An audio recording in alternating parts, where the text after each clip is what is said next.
ഇക്കാലത്ത് എപ്പോഴും കേൾക്കുന്ന വാർത്തകൾ അതിൽ കാസർഗോഡ് എരിഞ്ഞിപ്പുഴയിലാണ് കുളിക്കാനിറങ്ങിയ 3 കുട്ടികൾ ഒഴുക്കിൽപ്പെട്ടത്. അതെ, ഒരാളുടെ മൃതദേഹം കണ്ടെത്തിയിട്ടുണ്ട്. എരിഞ്ഞിപ്പുഴ സ്വദേശിയായ സിദ്ദിഖിന്റെ മകൻ റിയാസ് ആണ് മരിച്ചത്. 17 വയസ്സാണ്. 13 വയസ്സുള്ള 2 കുട്ടികൾ യാസിൻ, സമദ് എന്നിവർക്ക് വേണ്ടിയിട്ടുള്ള തിരച്ചിൽ തുടരുകയാണ്.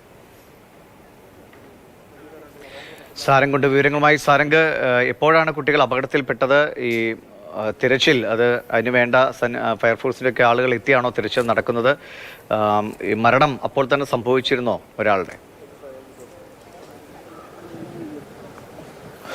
ദിവിഷ്, ഇന്ന് ഉച്ചയോടുകൂടിയാണ് ഇത്തരത്തിൽ നാടിനെ മുഴുവൻ ദുഃഖത്തിലാഴ്ത്തിയ തരത്തിലുള്ള എരഞ്ഞിപ്പുഴയിൽ ഇങ്ങനെ ഒരു അപകടം നടക്കുന്നത്. അവധിക്കാലത്തിന്റെ ഭാഗമായി കുട്ടികൾ ഇവിടെ എത്തിയതായിരുന്നു.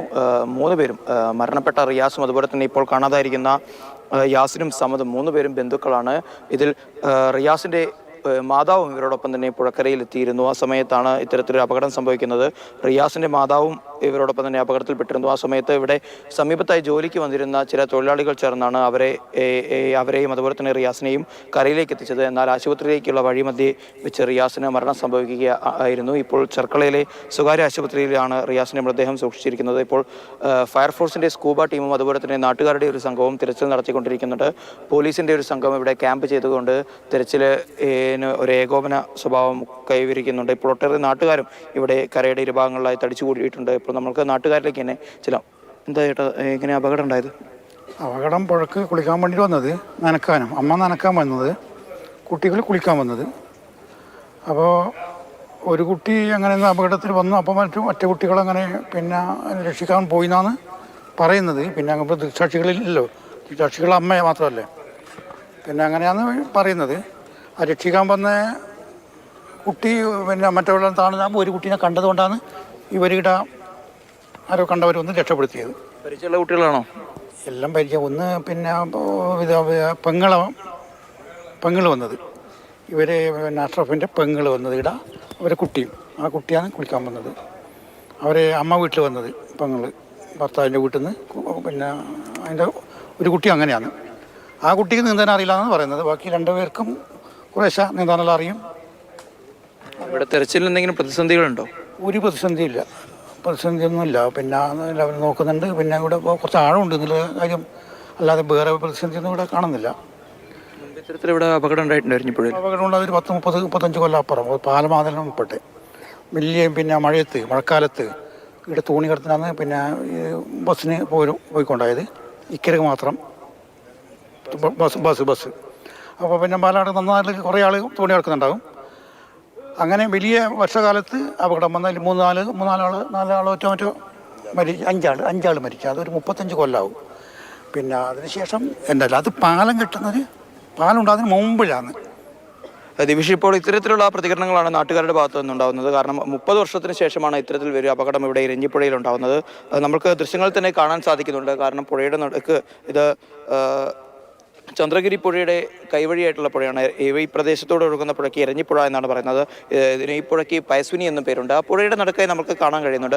പാറക്കെട്ടുകളുണ്ട്, അതുപോലെ തന്നെ കുറ്റിക്കാടുകളൊക്കെ തന്നെ നമുക്ക് കാണാൻ സാധിക്കുന്നുണ്ട്. അതുപോലെ തന്നെ പുഴയ്ക്ക് അടിത്തട്ടിൽ ഇപ്പോൾ മൊത്തത്തിൽ പുഴ കലങ്ങിയ ഒരു അവസ്ഥയിലാണുള്ളത് എന്ന് ആണ് ഇപ്പോൾ പ്രദേശവാസികളായ രക്ഷാപ്രവർത്തകർ തന്നെ പറയുന്നത്. അവർക്കപ്പോൾ താഴേക്ക് ഇറങ്ങിക്കൊണ്ടൊരു തിരച്ചിൽ നടത്തുന്നതിന് വലിയ പ്രതിസന്ധികളുണ്ട്. ഇപ്പോൾ 2 ഘട്ടങ്ങളായി കേന്ദ്രീകരിച്ചുകൊണ്ടാണ്, 2 പ്രദേശങ്ങൾ കേന്ദ്രീകരിച്ചുകൊണ്ടാണ് ഇപ്പോൾ തിരച്ചിൽ നടത്തിക്കൊണ്ടിരിക്കുന്നത്. ഒരു ഭാഗത്ത് തിരച്ചിലിന് പ്രധാനമായും ആ ഒരു നേതൃത്വം നൽകുന്നത് ഫയർഫോഴ്സിൻ്റെ സ്കൂബ ടീമാണെങ്കിലും മറ്റൊരു വശത്ത് നാട്ടുകാരാണ് നടത്തുന്നത്. ഇവിടെ നിന്ന് ഏകദേശം 300 മീറ്റർ അകലെയുള്ള പാലത്തിൻ്റെ താഴെയുള്ള ഭാഗത്ത് ആണ് കുട്ടികൾ അതുപോലെ തന്നെ കുട്ടികളുടെ മാതാവ് കിട്ടിയ റിയാസിന്റെ മൃതദേഹം കുറച്ച് ദൂരേക്ക് മാറിയാണോ കണ്ടെത്താൻ കഴിഞ്ഞത്? അതോ ഈ അപകടത്തിൽപ്പെട്ട അവിടെ നിന്ന് തന്നെ ആണോ റിയാസിന്റെ മൃതദേഹം കിട്ടിയത്?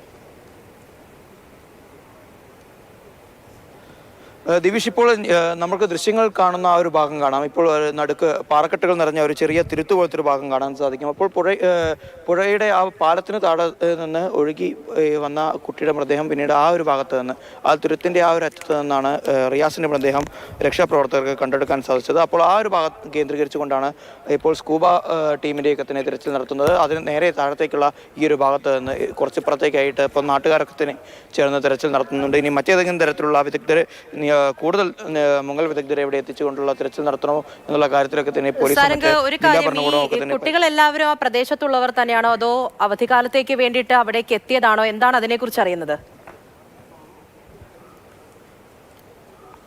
3 പേരും ഇരഞ്ഞിപ്പുഴ സ്വദേശികളാണ്. ഈ നാട്ടുകാർക്ക് എല്ലാവർക്കും വേണ്ടപ്പെട്ട ഏറ്റവും പ്രിയപ്പെട്ട കുട്ടികൾ തന്നെയാണ്. ഇവരുടെയൊക്കെ തന്നെ മാതാപിതാക്കളൊക്കെ തന്നെ നാട്ടുകാരുമായി അത്രയും ബന്ധപ്പെടുത്തുന്ന ആളുകളാണ്. അപ്പോൾ ആ ഒരു സമയത്താണ് കുട്ടികളെ ഇത്തരത്തിൽ ഇന്ന് ഉച്ചയോടുകൂടി നേരത്തെ നാട്ടുകാർ സൂചിപ്പിച്ചതുപോലെ തന്നെ കുട്ടികൾ പുഴയിലേക്ക് കുളിക്കാൻ ഇറങ്ങുന്നു. കുട്ടികളുടെ മാതാപിതാക്കൾ അലക്കാനായി ഇറങ്ങുന്ന സമയത്താണ് ഇതിങ്ങനെ ഒരു അപകടം സംഭവിക്കുന്നത്.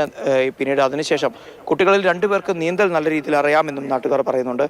പക്ഷേ ഇവിടെ താഴത്തേക്ക് കയങ്ങളൊക്കെ ഉണ്ടാകുന്ന ഒരു അവസ്ഥയുണ്ട്. അപ്പോൾ എപ്പോഴും ഈ പുഴയെക്കുറിച്ച് തന്നെ പലതവണയായി നമ്മൾ പോലും പറഞ്ഞിട്ടുള്ളതാണ്.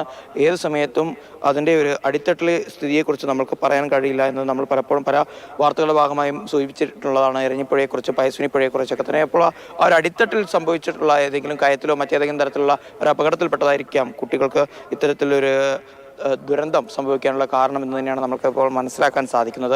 എന്തായാലും തെരച്ചിൽ നടന്നുകൊണ്ടിരിക്കുകയാണ്. ഇനി കൂടുതൽ ആളുകളെ കൂടി എത്തിച്ചുകൊണ്ടുള്ള തെരച്ചിൽ നടത്താനുള്ള സാധ്യതകൾ കൂടി പരിശോധിക്കുന്നു. ഇപ്പോൾ നാട്ടുകാർ അവർക്ക് കഴിയാവുന്ന തരത്തിലുള്ള പ്രാഥമികമായ തരത്തിലുള്ള തിരച്ചിലുകളാണ് നടത്തിക്കൊണ്ടിരിക്കുന്നത്. പിന്നെ പ്രദേശവാസികളായതുകൊണ്ട് തന്നെ പുഴയുടെ അടിത്തട്ടിനെക്കുറിച്ചും പുഴയുടെ സ്വഭാവത്തിനെക്കുറിച്ചൊക്കെ തന്നെ കൃത്യമായൊരു ധാരണയുണ്ടാവും. അപ്പോൾ അതുകൊണ്ട് തന്നെ അതുകൂടി ഉപയോഗിച്ചുകൊണ്ടുള്ള ഒരു തിരച്ചിലാണ് ഇവിടെ നാട്ടുകാർ നടത്തിക്കൊണ്ടിരിക്കുന്നത്. ഇപ്പോൾ നാട്ടുകാരും അതുപോലെ തന്നെ കൂടുതൽ ആളുകൾ ഇങ്ങോട്ടേക്ക് എത്തിക്കൊണ്ടിരിക്കുന്നു അതാണ് ഏറ്റവും പ്രധാനപ്പെട്ട കാര്യം.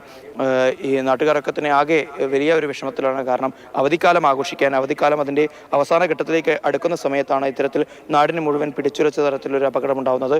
കാരണം എത്രയോ വർഷങ്ങൾക്ക് മുന്നേ, ഏകദേശം ഇവിടെ പാലം വരുന്നതിന് മുൻപ് എന്നാണ് പറയുന്നത്, 30 വർഷങ്ങൾക്ക് മുന്നേയാണ് ഇവിടെ ഒരു തോണി തകർന്ന് ഇത്തരത്തിൽ വലിയൊരു അപകടം ഉണ്ടായത്. അതിനുശേഷം ഈ നാട്ടിനെ പൂർണ്ണമായി കണ്ണീരിൽ ആഴ്ത്തിയ ഒരു അപകടം തന്നെയാണ് ഇപ്പോൾ ഇരഞ്ഞിപ്പുഴയിൽ ഉണ്ടായിട്ടുള്ളത്. ദിവിഷ്, ഇരഞ്ഞിപ്പുഴയിലുണ്ടായ അപകടം 3 കുട്ടികളാണ് ഒഴുക്കിൽപ്പെട്ടത്. അതിൽ 17 വയസ്സുള്ള റിയാസിന്റെ മൃതദേഹമാണ് കണ്ടെത്തിയത്. 13 വയസ്സ് പ്രായമുള്ള യാസിൻ സമദ് എന്നിവരെ കണ്ടെത്താനുള്ള തിരച്ചിൽ ഇപ്പോഴും തുടരുകയാണ്. അവരുടെ അമ്മ കൂടി ഒപ്പം ഉണ്ടായിരുന്ന സമയത്താണ് ഇങ്ങനെ ഒരു അപകടം ഉണ്ടായത് എന്നതാണ് സങ്കടകരമായ മറ്റൊരു കാര്യം. അമ്മയെ പെട്ടെന്ന് രക്ഷപ്പെടുത്താൻ കഴിഞ്ഞു. മറ്റ് 2 കുട്ടികൾക്കായുള്ള തെരച്ചിൽ ഇപ്പോഴും തുടരുന്നു. അടിയൊഴുക്കുകളും കയങ്ങളും ഒക്കെ ഉള്ള സ്ഥലമാണ്. അതുകൊണ്ട് നാട്ടുകാരുടെയും ഫയർഫോഴ്സിൻ്റെയും ഒക്കെ നേതൃത്വത്തിലാണ് ഇപ്പോൾ പരിശോധന നടക്കുന്നത്.